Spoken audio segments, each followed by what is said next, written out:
Magnesium is integral for 600 plus biochemical processes in the human body, and yet most people are deficient. Common signs of magnesium deficiency include fatigue, muscle weakness, stunted growth, poor immune function, poor concentration and memory, hormonal imbalances, bone and teeth problems. Most people think grabbing a bottle of whatever cheap stuff on the shelf or at the top of Amazon will solve this. The common misconception is that consuming more magnesium will automatically improve health and well-being. The truth is, there are various forms of magnesium, each of which is essential for a variety of physiological processes. Most people are deficient in all forms of magnesium, while even those considered healthy typically only ingest one or two kinds. Consuming all 7 of magnesium's primary forms is the key to accessing all of its health benefits. That's why we pack 7 forms of 450 milligrams of elemental magnesium into each serving of Wild Mag Complex. 1 dose a day is all you need.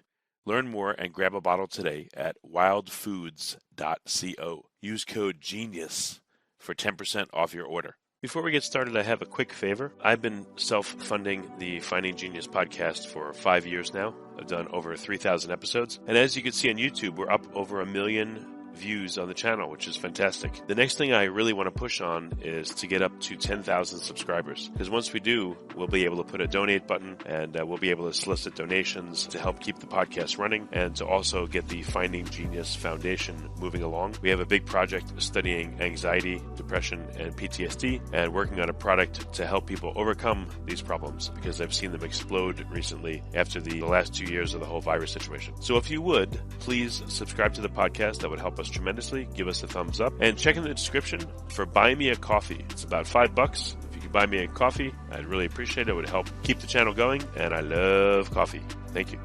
Forget frequently asked questions. Common sense, common knowledge, or Google. How about advice from a real genius? 95% of people in any profession are good enough to be qualified and licensed. 5% go above and beyond. They become very good at what they do, but only 0.1% are real geniuses. Richard Jacobs has made it his life's mission to find them for you. He hunts down and interviews geniuses in every field: sleep science, cancer, stem cells, ketogenic diets, and more. Here come the geniuses. This is the Finding Genius Podcast with Richard Jacobs.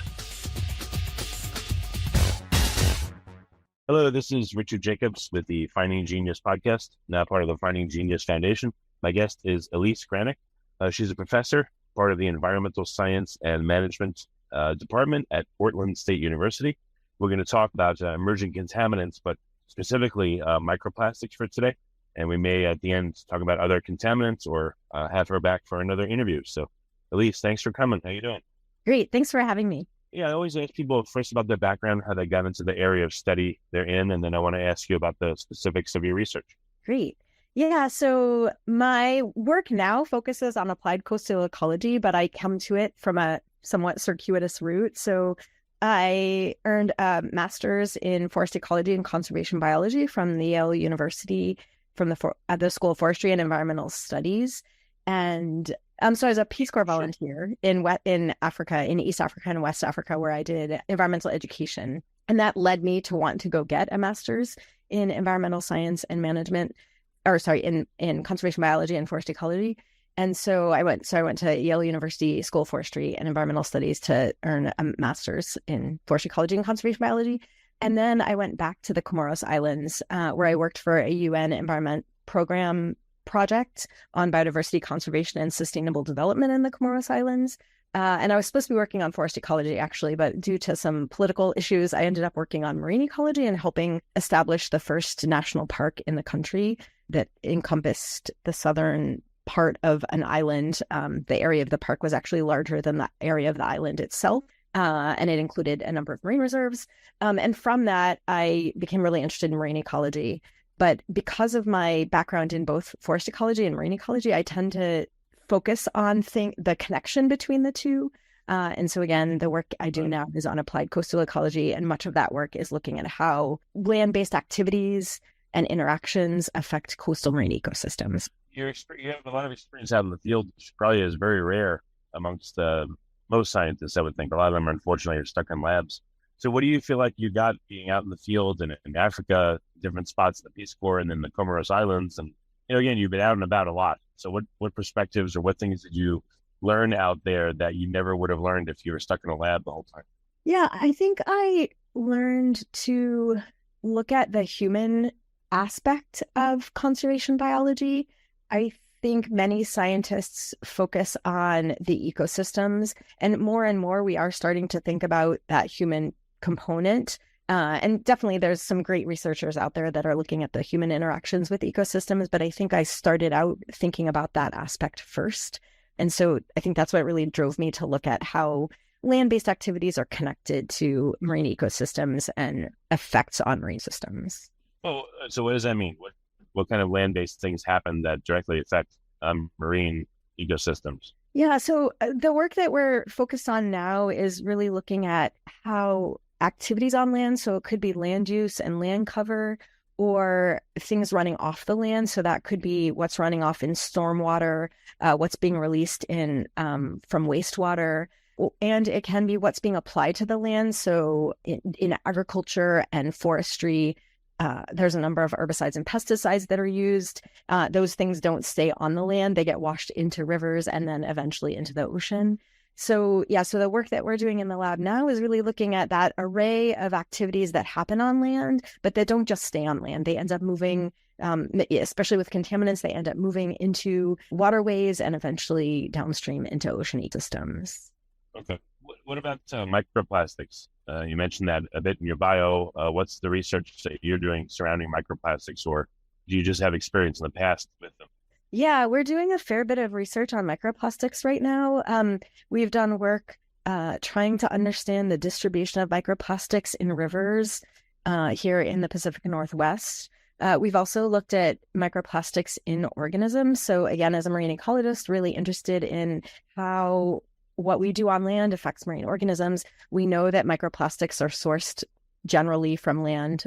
There's a few exceptions where we actually put things out in the ocean and those can generate microplastics. But a lot of the microplastics in the ocean are likely coming from land-based sources. That may be from larger macroplastics that we use on land that break down into microplastics and make their way into waterways and into the ocean. That can also be textiles from laundering clothing or from drying clothing that then release microfibers into our wastewater through laundering, or into our air through drying of those clothes. But those microplastics, again, they don't just stay on the land. They end up getting washed down. Either they're released through wastewater effluent into waterways, wherever the effluent pipe is dumping out, or atmospheric microplastics, some of which come from our dryer vents. Those may get deposited on the landscape during rain events, and then get washed into waterways and into the ocean. Do you deal with rivers, or do you deal with the ocean? Do you deal with the interface, the rivers and the ocean? Like, what's your focus when looking at bodies of water with microplastics in them? Yeah, so we have worked on both. So the first work we did on microplastics was back in 2017-18, trying to understand sort of early on in the research on microplastics in marine organisms, and we were trying to understand whether bivalves, so shellfish on the Oregon coast, actually had microplastics in them. There was a sense here in Oregon that because the coastal population here in the state is fairly low, we don't have high population densities along the coast like some neighboring states. Population density is fairly low, so I think there was an expectation, perhaps by decision makers and the public, that perhaps microplastics weren't really a problem in Oregon. So we set out to see whether that was true. So we started out by sampling razor clams that are found in beach habitat and oysters that are found in estuarine habitat along the coast to see whether there were microplastics in their tissue. And we found that indeed, of over 280 individuals we sampled, all but 2 of those individuals had microplastics in their tissue. And so since then, we've branched a couple of different ways. One study we did was to look at whether those microplastics are primarily coming from rivers, and so how widespread microplastic pollution is in rivers in a state here in Oregon. And so again, we were interested in whether more urban areas, rivers adjacent to more urban areas, had more microplastics than more rural or pristine river stretches. And we were not surprised to find that there were microplastics in most of the river, all but one section sampled. But I think what surprised us is that although the rivers adjacent to urban areas did have more microplastics, the river stretches in rural areas and actually in fairly pristine stretches had much higher concentrations of microplastics than we had anticipated. So again, indicating that perhaps aerial deposition, the source of microplastics, not just these urban centers. Magnesium is integral for 600 plus biochemical processes in the human body, and yet most people are deficient. Common signs of magnesium deficiency include fatigue, muscle weakness, stunted growth, poor immune function, poor concentration and memory, hormonal imbalances, bone and teeth problems. Most people think grabbing a bottle of whatever cheap stuff on the shelf or at the top of Amazon will solve this.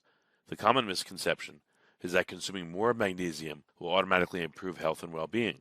The truth is there are various forms of magnesium, each of which is essential for a variety of physiological processes. Most people are deficient in all forms of magnesium, while even those considered healthy typically only ingest one or two kinds. Consuming all 7 of magnesium's primary forms is the key to accessing all of its health benefits. That's why we pack 7 forms of 450 milligrams of elemental magnesium into each serving of Wild Mag Complex. 1 dose a day is all you need. Learn more and grab a bottle today at wildfoods.co. Use code GENIUS for 10% off your order. When you say microplastics, what size, what kind? Were they more fibers? Were they submicron? Were they hundreds of microns? Like, what did you find? Yeah, so what we are looking at is above 60 microns. And most of what we see is the average is close to a millimeter in length. So most of what we see, whether it's in marine organisms or in the rivers, are microfibers, although not exclusively. So we do see some fragments. We do see some films, some microplastic films. In a more recent study where we were looking at different stretches of 2 rivers in the Portland metro area here in the state of Oregon, we found quite a number of tire wear particles as well in those waterways adjacent to these urban areas. Yeah, so fibers dominate, but we do see in the water. So 60 microns and above. And again, was it more fibers or was it more, what were the sources, the apparent sources of the microplastic? Where did they come the from, fibers? you think? Yeah, so that's actually something. All the microplastics you saw in these clams and bivalves, like if you did percentages, what percentage are fibers or other stuff? Oh, yes, right. Okay, so in the oysters and clams, about 99% of them were fibers. In the organisms, it's quite rare that we see pellets or films or fragments or tire wear particles, right? The vast majority is fibers. And we more recently finished up a study where we were looking at finfish offshore. So trying to understand, okay, we've established that along the coast, we sampled 15 sites, razor clams and oysters from, adjacent to waterways that drain from the Portland metro area to really remote locations along the coast. And there was really no difference in the concentration of microplastics and, in reality, microfibers in these bivalves, regardless of whether they were close to the Columbia River, the mouth of the Columbia River, that drains the Willamette, that the Willamette drains into, which is adjacent to Portland, or whether they were in southern Oregon, again, far from any major human settlement. We still found similar numbers of microfibers in these organisms. But we were interested more recently to understand, okay, how much is that affecting our finfish offshore? So fisheries is a major aspect of the economy and the culture in Oregon. And so we wanted to understand whether finfish are maybe less affected by microplastic contamination because, again, they're offshore. Some of them are living in deeper waters, et cetera. And we did find that the percent of microplastics in the tissue of finfish, we actually sampled finfish as well as lamprey and pink shrimp. We found that the concentration of microfibers was slightly less. So it was about 85% were microfibers and about 15% were films and foam and fragments. So still microfibers are dominating, but not quite as high as the organisms that are living right along the coast filter feeding. Well, how could it be that? So, are you saying that with a given organism, a certain razor clam or whatever, ones that are near or in an estuary are not going to have more microplastics than ones that are maybe 50 miles further offshore to the side or in deeper waters? The opposite. So those ones that were in estuaries and sandy beaches, those were the ones that had 99% microfibers. And the ones that were collected offshore were about 85% microfibers. Composition was different, but does it matter? Is it useful to look at the quote unquote total plastic load by either a discrete number of pieces or maybe by aggregate dry weight amount of plastic? Is there any point in looking at that to gauge the load? Yeah, I mean, I think it helps us understand how susceptible these communities of organisms are to effects of microplastic pollution and the chemicals associated with those microplastics. In the end, the bottom line is there are microplastics in our oceans that are being taken up by these organisms that are likely affecting the biology of the organisms and then maybe also consumed by human consumers. So the species that we've looked at are all species that humans consume. And I should just reiterate that the tissue we were looking at for the finfish, the shrimp, pink shrimp, and the lamprey, we specifically looked at human consumed tissue. So we excluded the guts for those studies. So so there's this component of the impacts or effects that these microplastics may have on the organisms themselves.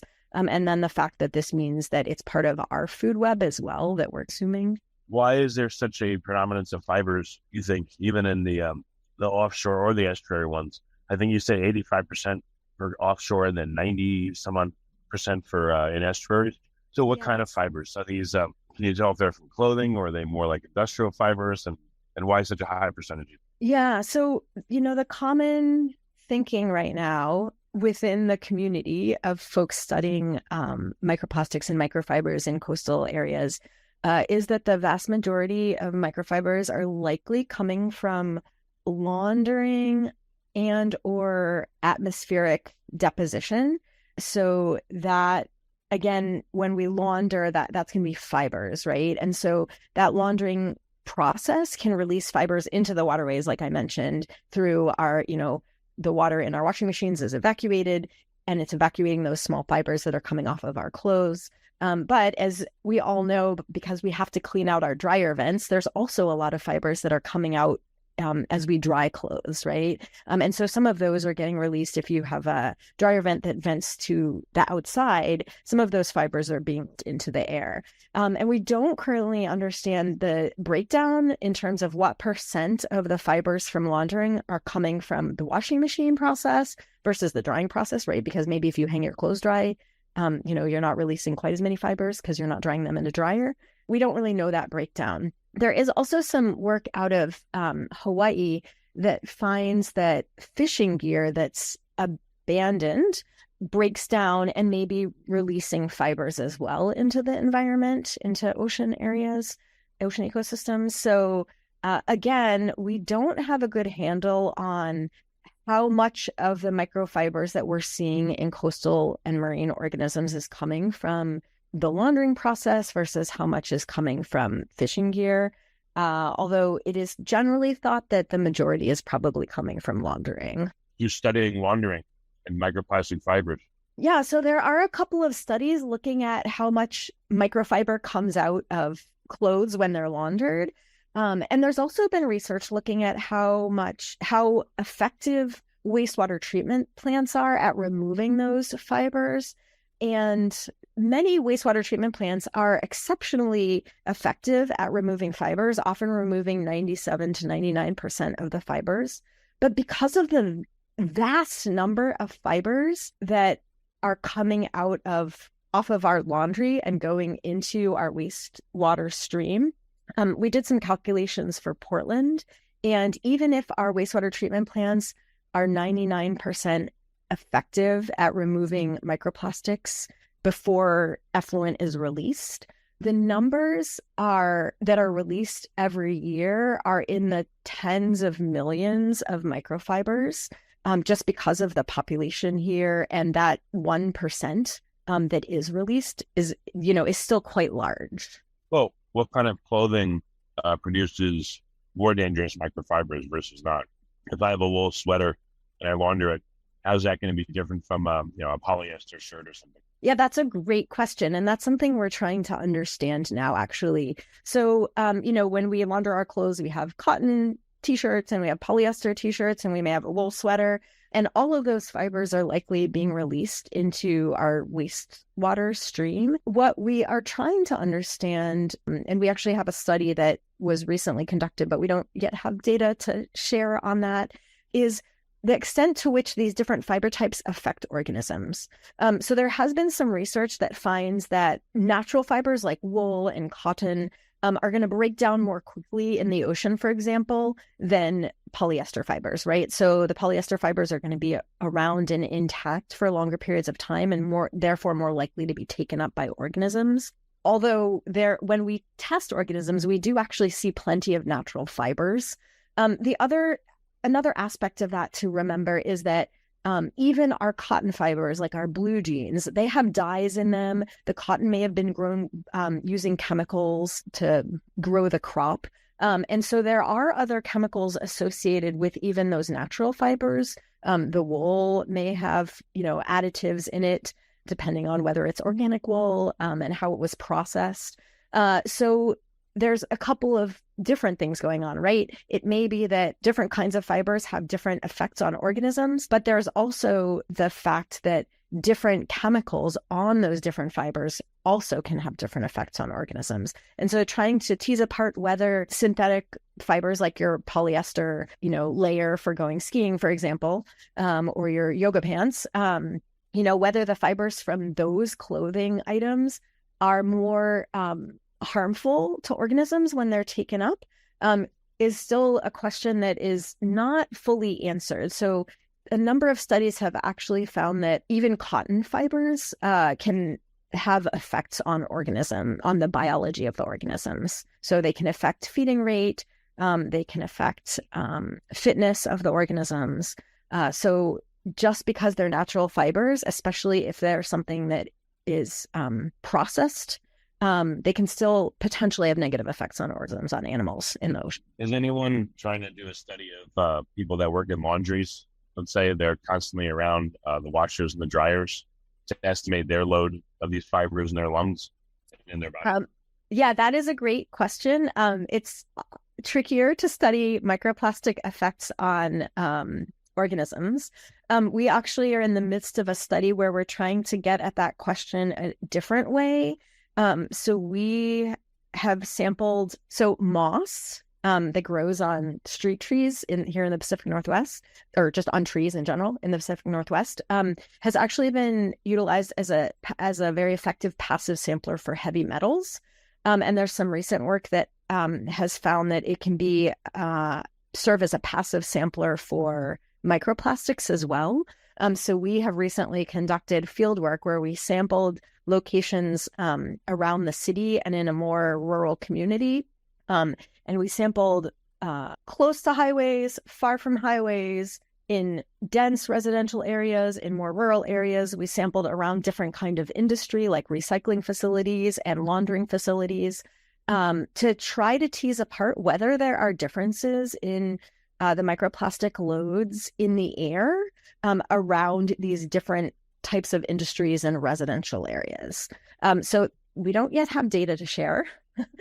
I would be happy to share it once we have the samples processed, but it's actually fairly time consuming to process the samples. But yes, we are trying to get at that exact question a different way, but by using moss as a passive sampler, since it's more challenging to collect lung tissue from people.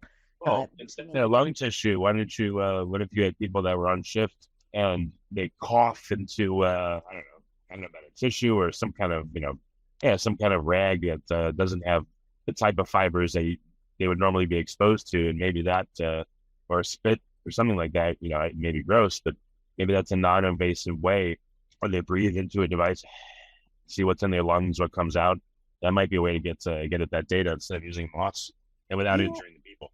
Yeah, it is possible. One of the things that other researchers have found with fibers is that they are very pernicious at wedging into organisms, into tissue, etc.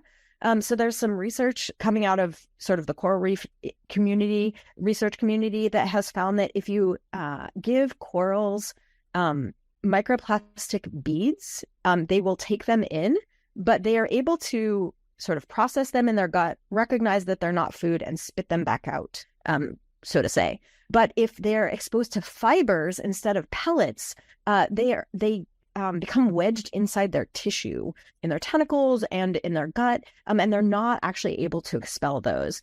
I expect that similarly, fibers, because of their shape, are likely to get wedged into tissue in our throats. It may be much harder actually to sample how much is making its way in by asking people to try to expel it, because fibers, because of their morphology, are more likely to get stuck in us, basically.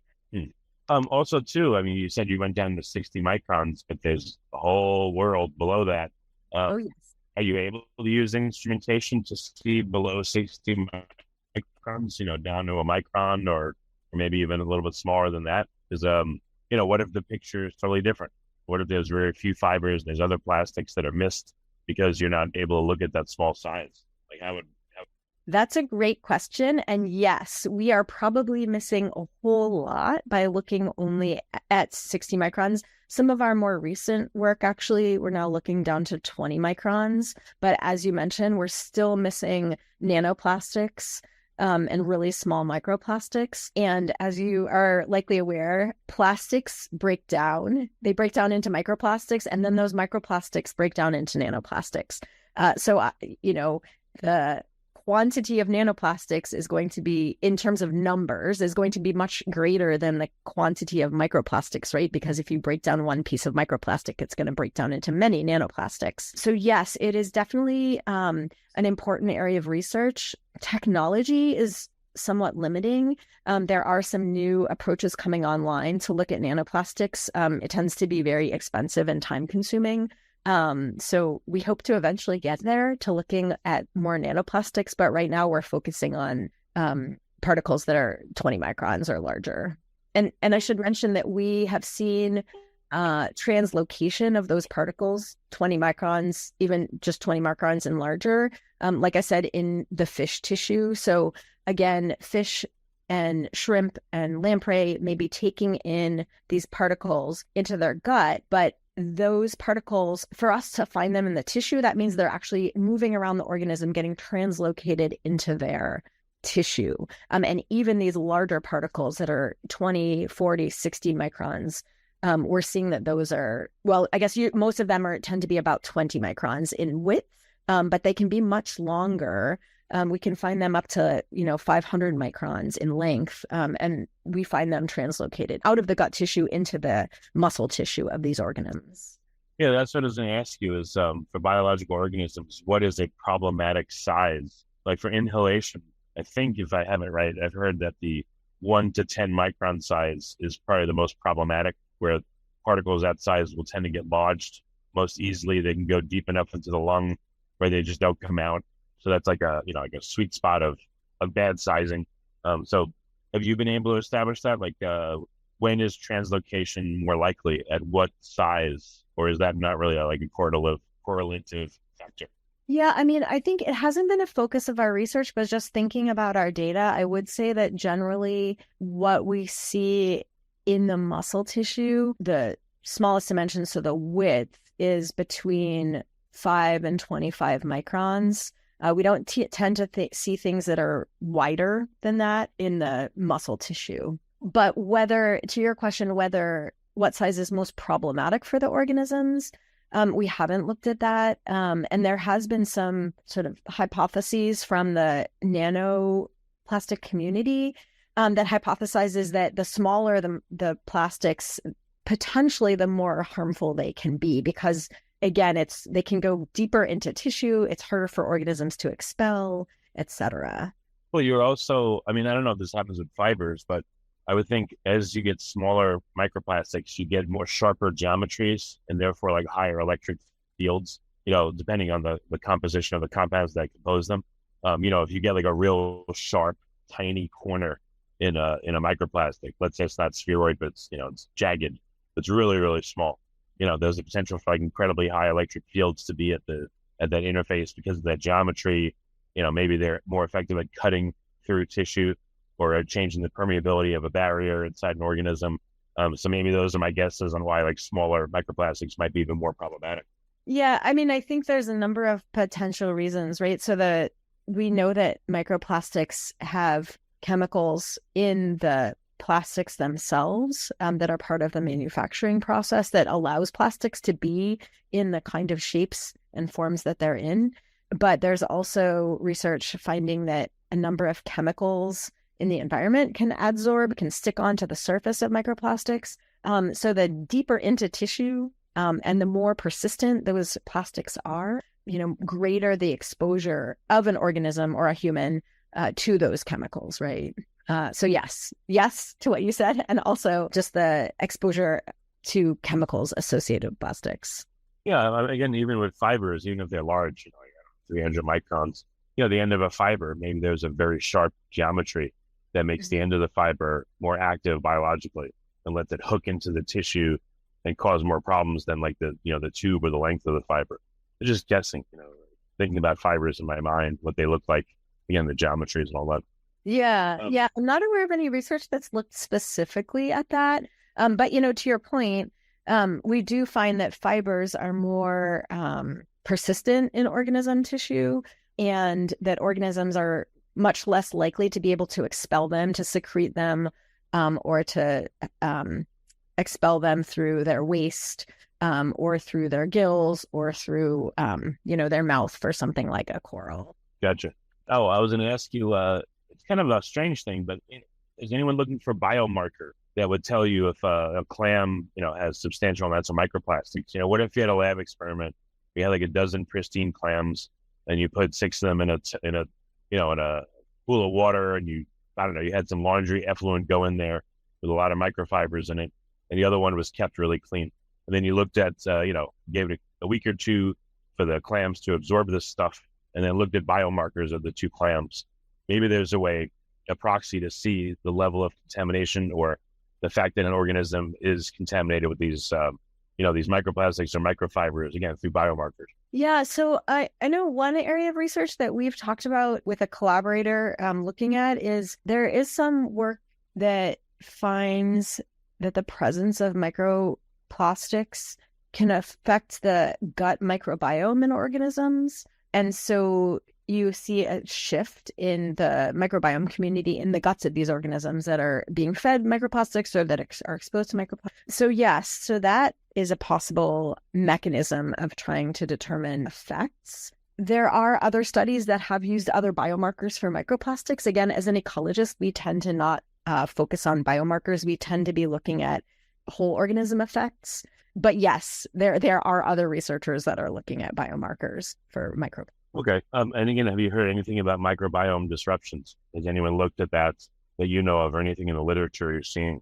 Yeah, so there is some work on microbiome disruption, and microfibers do seem to shift the microbiome community, which is one of the concerns about microplastic exposure for organisms, is how that microbiome is being changed. There's more research coming out about how the microbiome in our gut is related to our overall health, at least in humans, but probably in other organisms. And so, yes, as the microbiome shifts, we're likely to see an effect at the organismal level, not just at the level of the microbiome in the gut. And just, perhaps as an aside, we have done some research looking at pharmaceutical effects so one of the other contaminants we look at in the lab is pharmaceuticals that are also released in effluent in wastewater effluent. And one of the things that we have found is that when organisms are exposed to antibiotics, so environmentally relevant levels of antibiotics that they may be exposed to if they live adjacent to an effluent pipe, for example, that their ability to process their food changes. So their feeding rate doesn't slow down, but their growth rate is affected. because they seem to have it seems to affect their microbiome, which is perhaps not surprising. We know that when we take antibiotics for an illness, that our gut microbiome is affected, and we have to sort of replenish that microbiome community. And that also happens in other. Okay. What's next? What is some of the future experimentation that you want to do, or active things you're working on, but it's not at the point where you're ready to publish, but maybe you can hint at it? What's next for you with microplastics over the next couple of years, let's say? Yeah, I mean, I think a couple of the different areas that directions we're taking is trying to understand how microplastics and other contaminants are interacting to affect organisms. A clam or a mussel or a shrimp out in the ocean is not exposed to just microplastics. They're being exposed to pharmaceuticals from wastewater effluent. They're being exposed to pesticides and herbicides from land-based activities, and all of that is running off into the ocean.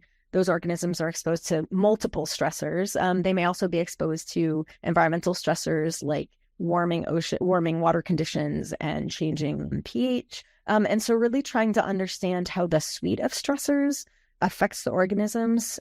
Some of those stressors may act antagonistically to diminish the overall effect. And in other cases, those stressors are going to act synergistically to actually magnify the effect on organisms, such that we see even a greater drop in fitness or growth or reproductive output than we might expect from just a single stressor.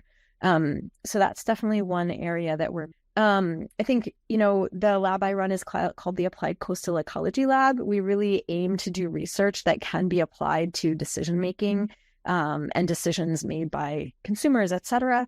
And so some of the work we're doing is really trying to understand what are the sources of these plastics, such that not necessarily we, our lab, but decision makers could focus on reducing the sources. So again, if laundering is a major source of microplastics, there are things that we can do. So we can require filters on washing machines that would reduce how much microplastic is making its way out of the household, going into the wastewater stream and into wastewater treatment plants. If dryer vents are a major source, we don't have great technology right now to block dryer vent releases because of the risk of fire. But again, if we find that that's a major source, then, work can be targeted, probably, in the engineering community, work can be targeted to figure out, okay, how can we reduce the amount that's being released from dryer vents? So again, part of that work, especially with the MOSS project I mentioned, is really trying to figure out what are the major sources so that we can target reductions at those points. I do want to mention that, of course, reducing the amount of plastic we use is incredibly important. But in the interim, until there is progress on reduction in plastic production and use, there's interventions that we can utilize to reduce the emissions from major sources. But again, understanding where those major sources are isn't. Well, very good. Elise, what's the best way for people to find out more about your work? Where can they go? Yeah, great. So we have a website, a lab website. It's a kind of a mouthful, but it's sites.google.com/pdx.edu/acelab, ACELAB/home. And we also have a Twitter account that my graduate students manage that's at ace_lab_PSU. And we love working with and hearing from the public. So yeah, and other professionals. So yeah, we look forward to any inquiries that folks might have. Okay. Well, very good. Elise, thank you so much for coming on the podcast. I really appreciate it. Yeah, thank you. Magnesium is integral for 600 plus biochemical processes in the human body, and yet most people are deficient.